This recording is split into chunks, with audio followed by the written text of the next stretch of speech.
Paglilinis ko po sa bahay-sambahan, hindi lang ho basta linis lang. Step by step po yun.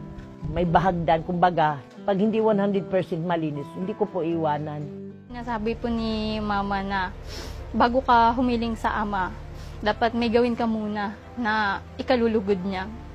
Kaya yung hiniling po namin na scholarship bago po kami mag-ayos ng mga papeles po namin. Pumunta po muna kami sa kapilya noon. Tapos naglinis po kami, tapos doon po kami nanalangin. Tapos binigay po sa amin yung scholarship. May time po nung college ako na wala akong pang tuition. Yun talaga yung tumatak sa akin. Wala akong pang tuition. Sabi ni Mama, pupunta lang ako ng kapilya, maglilinis. Tapos yun pala, after daw niya maglinis, nagpanata siya. Pag-uwi po namin, may tumawag. Yung kapatid ko po, sabi, mag-aaral ba ang anak mo? Opo, wala kami pampaaral. Sige, sagot ko na yung buong isang semester.